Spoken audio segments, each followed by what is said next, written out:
اس کی ڈیتھ سے 2 ہفتے پہلے. تو ہاں اس نے مجھے کہا کہ میم پلیز نیچے کائنڈلی آ کے اپنا پارسل ریسیو کر لیں، جو کہ میں نیچے جا کے خود دروازہ کھولا. کئی لوگوں نے سوال کہا آپ خودکشی کر لیتی، وہ آپ کو بلیڈ لگا رہا تھا، بلیڈ مار لیتی، آپ مر جاتی. کئی لڑکیوں نے اٹھ کے مجھ سے سوال کیا، بہت ساری لڑکیاں. اچھا بہت سارے ایسے اینکر ہوتے ہیں جنہوں نے کیس کے بارے میں کوئی بات نہیں کرنی ہوتی، جنہوں نے صرف اپنی رائے دینی ہوتی. آپ شیرنی تھی، آپ ایسے کرتی. میں شیرنی ہوتی تو میں اپنے ہسبینڈ کو نا اعتماد میں لے کے بتا دیتی کہ ایسے ایسے مجھے کوئی تنگ کر رہا ہے یا پریشان کر رہا ہے یا کچھ بھی کر رہا ہے. ان شارٹ میم وہ آیا، وہ لڑکے نے آ کے مجھے کہا کہ مجھے کسی سیف سائڈ پہ لے کے جاؤ. میں کافی گھبرائی تھی، ڈری تھی، اس کے ہاتھ میں بلیڈ تھا. ٹھیک ہے، وہ اوپر آیا ہمارے پورشن میں، اور پورشن میں جب اوپر آیا تو اس نے ہمارا گھر چیک کیا. اس کے بعد اس نے ہمارے گھر سے نا LCD کے پاس سامان تھا جو فرحان مجھے پکڑا کے گئے تھے. 5 لاکھ روپیہ تھا اور ایک گولڈ کا سیٹ تھا. اس نے وہ اٹھایا، وہ اٹھا کے بہت خوشی ہوا اس ٹائم. اس نے وہ اٹھا کے اپنے پاس رکھا. اور اس کے بعد میری بیٹی آ گئی اوپر. جب میری بیٹی اوپر آئی تو اس نے نیچے جا کے میرے سسر کو بتایا. تو جب میرے سسر اوپر آئے نا تو اس ٹائم دروازہ ناک تھا. پہلے دروازہ ناک نہیں تھا، لیکن جب میری بیٹی اوپر آئی تھی نا اس کے بعد جب میری بیٹی نیچے گئی نا، نہیں اس کے بعد اس نے اوپر سے بھی ناک کر دیا، نیچے سے بھی ناک کر دیا. اس کے بعد میڈم وہ اس نے جب ناک کیا تو اس کے بعد وہ پیسے لینے کے بعد، چیزیں لینے کے بعد بھی میرے ساتھ بدتمیزی کر رہا تھا، پریشان کرتا، تنگ کر رہا تھا. اور جب میں روتی تھی تو مجھے تشدد کرتا تھا، تھپڑ لگاتا تھا منہ کے اوپر.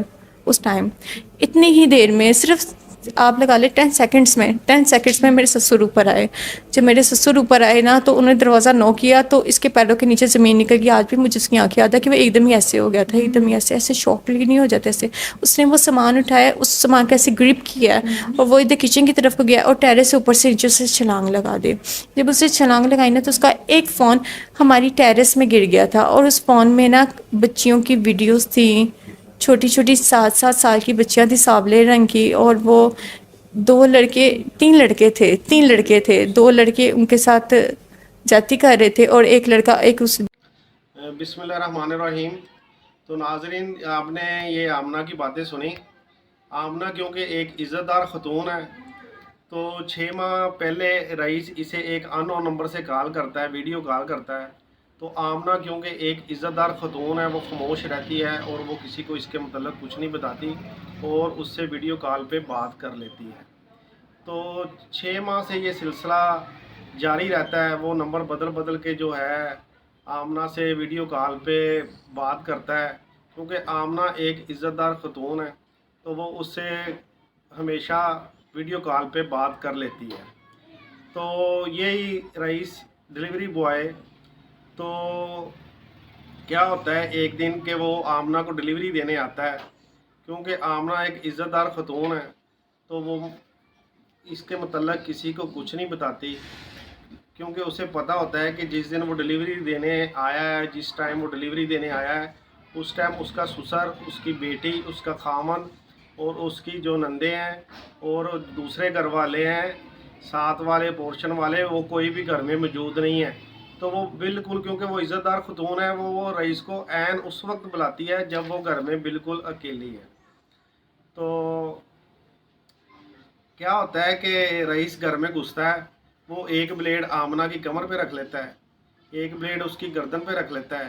کیونکہ آمنہ ایک عزت دار خاتون ہے تو وہ اس کے متعلق کسی سے کچھ نہیں کہتی اور بالکل خاموش رہتی ہے. تو رئیس آمنہ سے سیف جگہ پہ جانے کے لیے کہتا ہے. کیونکہ آمنہ ایک عزت دار خاتون ہے تو وہ اسے اپنے ڈرائنگ روم میں لے جاتی ہے. تو آمنہ کے جو گھر والے ہیں انہیں اس کے متعلق سب پتہ ہے کہ اس کے ایک ڈلیوری بوائے سے تعلقات ہیں اور وہ اس کو فرحان کو بتاتے ہیں. فرحان اس سے پوچھتا ہے لیکن آمنہ فرحان کو کچھ نہیں بتاتی، اپنے خاوند کو. کیونکہ آمنہ ایک عزت دار خاتون ہے اس لیے وہ خاموش رہتی ہے. تو جو اس کا سسر ہے آمنہ کا، وہ اپنے بیٹے کو اس دن لیتا ہے کال پہ، لائیو کال پہ، اور سب ماجرا بتاتا ہے کہ اوپر ایسے ایسے ہے معاملہ.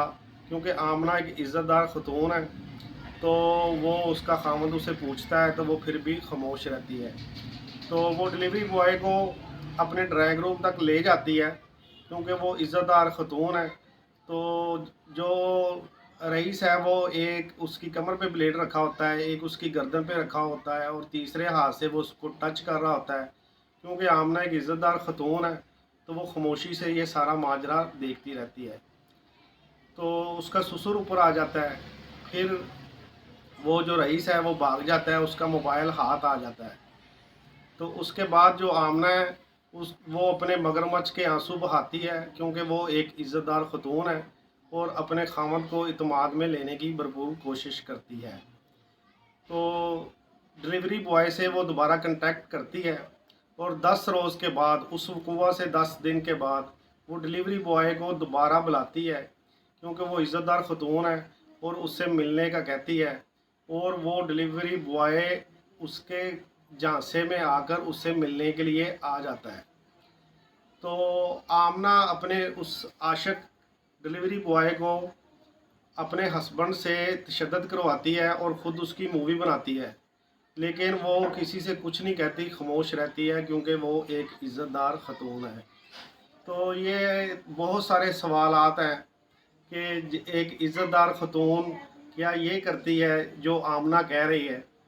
تو یہ سوالات جو ہیں پوری قوم کے ذہن میں ہیں. تو میں نے یہ سوالات چند آپ سے شیئر کیے ہیں کہ کیا ایک عزت دار خاتون یہ کام کرتی ہے؟ کیا ایک عزت دار خاتون کسی ان نون بندے کی کال پک کرتی ہے؟ کیا ایک عزت دار خاتون کسی ان نون بندے کو ٹچ کرنے دیتی ہے؟ کیا ایک عزت دار خاتون کسی کو گھر میں گھسنے دیتی ہے؟ تو یہ ساری باتیں ہیں. وہ مگرمچھ کے آنسو بہا رہی ہے، روز انٹرویو بدل بدل کے دے رہی ہے اور بڑے مزے سے جوس پی رہی ہے، بسکٹ کھا رہی ہے، اور کبھی کوئی ٹی وی چینل والا انٹرویو کر رہا ہے، کبھی کوئی کر رہا ہے. تو یہ سارے دیکھیں ایک مکار عورت کی کہانی ہے جو خود کو عزت دار اور شریف عورت ثابت کر رہی ہے اور جھوٹ پہ جھوٹ بولی جا رہی ہے. تو پہلے بھی میں نے اپنی ویڈیو میں یہی کہا، اب بھی میں یہی کہوں گا کہ یہ پولیس کی ناکامی کا منہ بولتا ثبوت ہے. پولیس کو چاہیے کہ سچ کیا ہے وہ آمنہ کے منہ سے نکلوائے کہ اصل میں سچ کیا ہے، اصل میں سارا ماجرا کیا ہے. تو عوام یہ سننا چاہتی ہے کہ آمنہ خود اپنے منہ سے یہ ساری باتیں بتائے. تو کمنٹس میں مجھے ضرور بتائیے گا کہ آپ کو میری یہ ویڈیو کیسی لگی. اللہ حافظ.